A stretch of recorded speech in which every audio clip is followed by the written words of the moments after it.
Jamaican youths, we are the best. A brighter future that I feel we interest. Time and skills we invest. Get your vision, join the mission. Oh, yeah. The task of a leader is to get their people from where they are to where they have not been.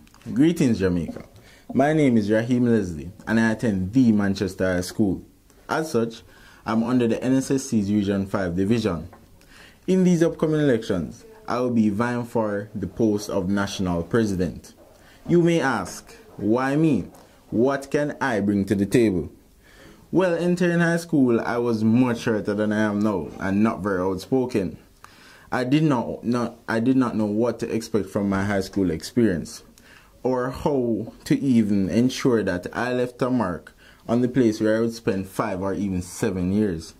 However, what I did not know was that my senior students were working to ensure that I got the most from my experience.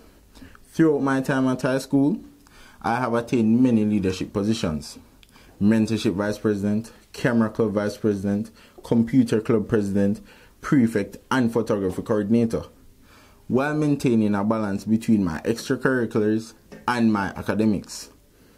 In addition, I am a member of the Manchester High basketball team for 4 years and also a member of the Principal's Distinction Club. Now, it is my turn as a senior student to return the services I got not only to my peers at Manchester High, but to students island-wide who attend a secondary institution.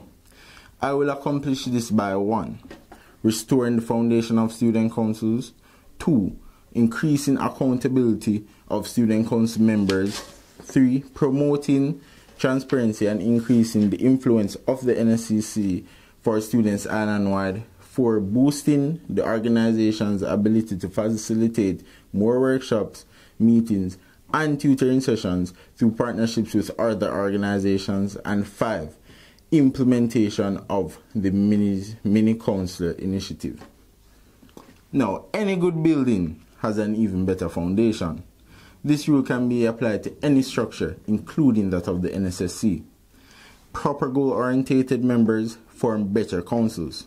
Hence, this is the aim for our mandatory regional meetings at the end of each month and our mass meetings at the end of each term.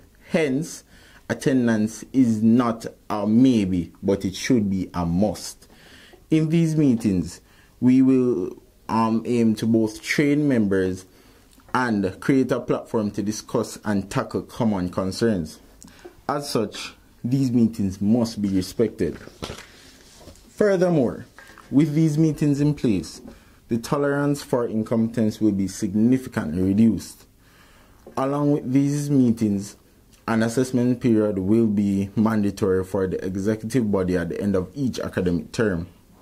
During this period, the president will review activities and events which were held, outlining the purpose which they served.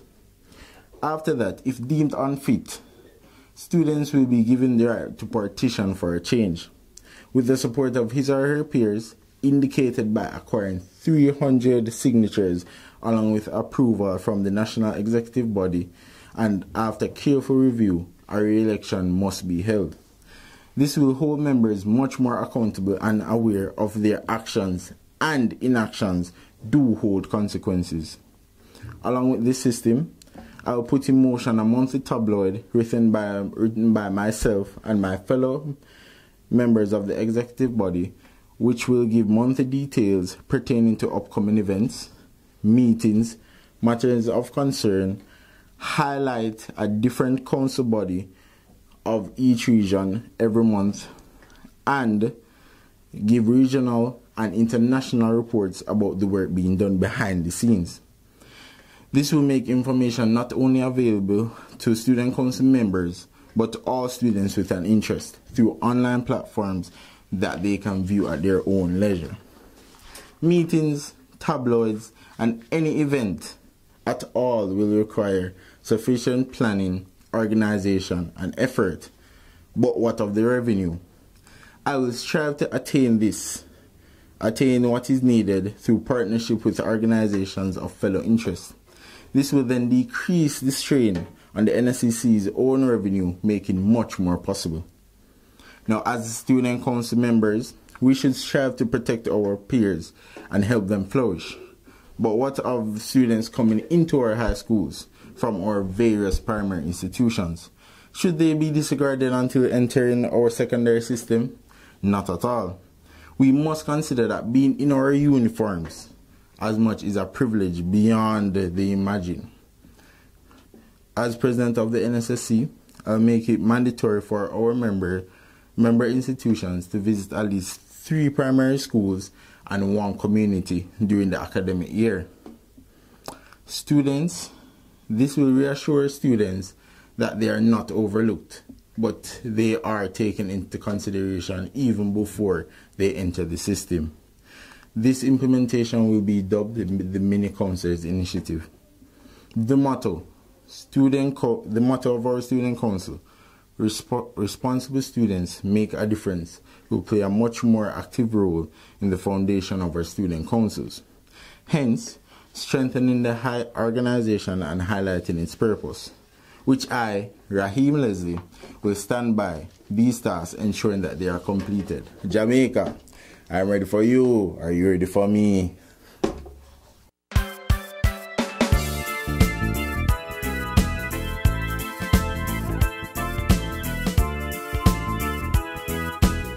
The top priority for the nssc for the coming year should definitely be to restore the foundation of our student councils.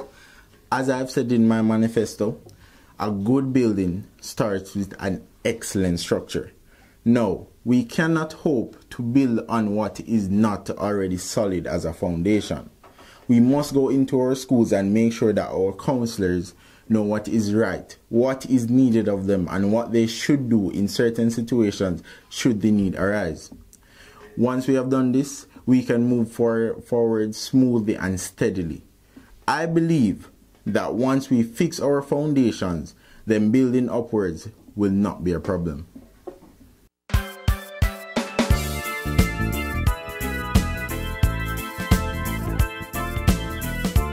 My unique value is a flavor in the eye. What I mean by this, as a photographer, capturing the moment is of essence. Now, I will transform that into my work as the president of the nssc to capture the best of moments. See an opportunity, capture it. Right, get it done when it is needed to be done. Draw out my game plan and make sure that that game plan is on time every time.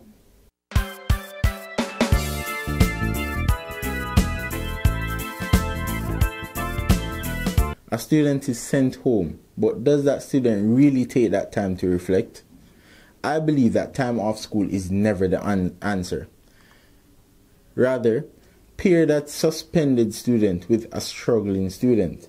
Say that suspended student is an excellent chemistry student.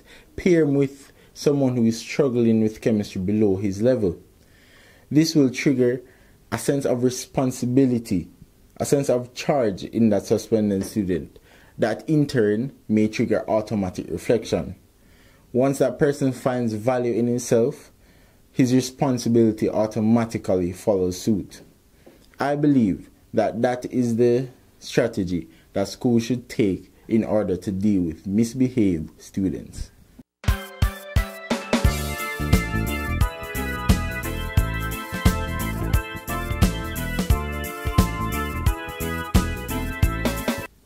In secondary schools, we have people coming from various primary institutions. We have primary institutions that focus on track and field, football, some basketball, some chess. I do not see why a student should take out his energy in violence when programs can be put in place for that student to output that same energy in a more constructive manner. We could arrange interform football, interform basketball, sports, block sports day, anything to get that energy out rather than on another student. I believe that as leaders, we should take the extra step to ensure that this student is always occupied doing something constructive rather than thinking of ways, how could I get my hands dirty? I'm bored, what should I do? Let's give the student answers to those questions before they are even asked. Okay. Fair enough. Oh.